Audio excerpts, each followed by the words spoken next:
up on King 5 News at 5. A black Tacoma neighborhood furious after a white suspect found innocent in the shooting of a teenager there. Death and destruction a year ago in San Francisco. We'll look back and ahead. The Seahawks fought the Raiders at the Coliseum this afternoon. We'll get the highlights live from Los Angeles. And King 5's own movie critic checks in from the box office this week's release, Memphis Belle. All the news next on King 5. When news happens, you'll see it happen on King 5. And now, with all the news for Western Washington, Gene Enerson and Mike James, Shelley Monahan's weather, and Tony Ventrella sports. This is King 5 News at 5. Good evening, everyone. A jury in Tacoma acquitted a white man accused of shooting and killing a black teenage girl. And today, her family and friends are demanding justice. A Tacoma woman says she will ask the U.S. Justice Department to investigate her daughter's shooting. Last spring, 14-year-old Denise Swanigan was shot and killed in Tacoma's Hilltop neighborhood. Belle Taylor McGee has our story.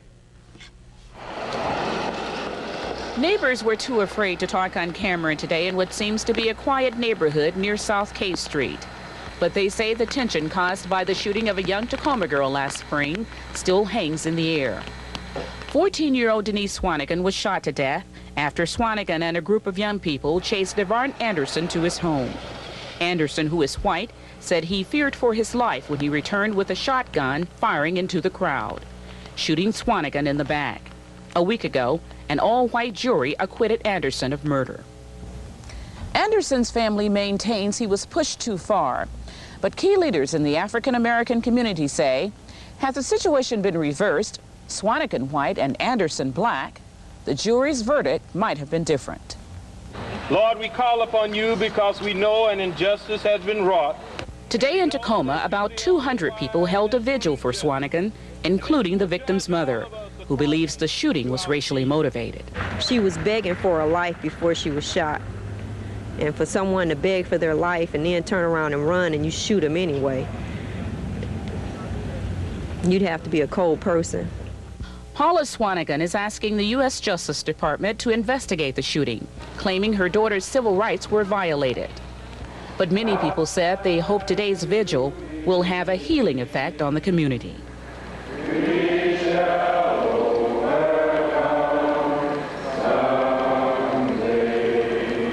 In Tacoma, Belle Taylor McGee, King 5 News.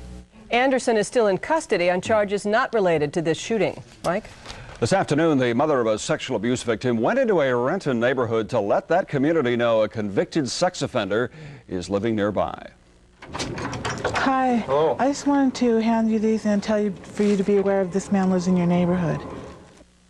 Last year, Craig Braham was convicted of sexually molesting Patricia Hollenbach's 4-year-old daughter, but today he's free on bail pending his appeal. So Hollenbach went door to door letting the community know about the man because police say they don't have to.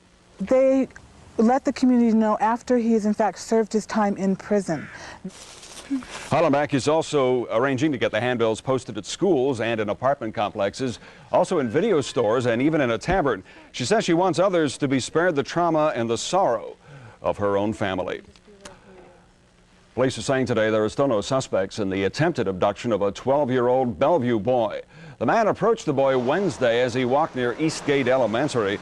The child kicked the man and ran away unharmed. This is the 5th time in the past 2 weeks a stranger has approached Bellevue children. Parents should remind their children never to speak to strangers and not to go places alone. Gene. King County officials just revealed they have closed the Tahoma swimming pool near Kent. A leaking light fixture dropped toxic chemicals into the water.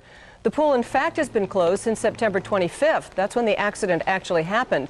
3 people were in the pool when the fixture exploded and contaminated the water with PCBs. The 3 are okay. The chemicals also seeped into the concrete around the pool, so the facility will remain closed for 3 to 4 months, and we're told cost of cleanup could go as high as $100,000. And on Seattle's Lake Union, they're dealing with a rather sticky situation this weekend. A sheen of oil is sticking to houseboats and to the piers on Lake Union. The Harbor Patrol has no idea what it is or where it came from. The oil doesn't seem to be affecting wildlife, but kayakers on the lake sure notice it. Well, it ranged from down by the Northwest Outdoor Center where I teach up. I noticed it up to this dock, so that's probably, I don't know how far that is, a couple of, what, about a half a block's worth? Houseboat residents say the oil looks like gas and seems to be concentrated on the west side of Lake Union. Japanese Americans in Seattle are getting some redress 49 years after the government forced them into internment camps. Bob Simmons reports on the survivors who received a formal apology and checks for $20,000. God bless America. The citizens singing the blessings of their country at the Nisei Veterans Hall in Seattle today were those whose rights their country took away without cause or process in World War II. Overcoming hatred, your strength of character held families and friends together through the internment. Today, their government came here to apologize and try to atone with money for the Japanese-American internment of 1941 to 46. We can never fully right the wrongs of the past, but we can take a clear stand for justice. The oldest internee in Seattle is 107-year-old Frank Yatsu. But 5 Japanese-American citizens, 100 and over, received a letter of apology from the president and checks for $20,000. They were imprisoned, ostensibly, to protect the western United States against espionage. Never mind that not a single act of espionage or sabotage by a Japanese-American was ever documented. It was, a 1983 federal commission concluded, an act of race prejudice and war hysteria. Could we ever do that again? In theory, it is still possible. In a nation where hysteria can easily overcome logical sense, as it did in World War II, that anything can happen. It has taken 15 years and an act of Congress for the redress movement to reach this point. This week, the first 25,000 checks were being distributed in cities all across the United States, and with them, a formal apology from the president. In Seattle, I'm Bob Simmons, King 5 News. About 120,000 Japanese Americans were interned in World War II. Organizers of the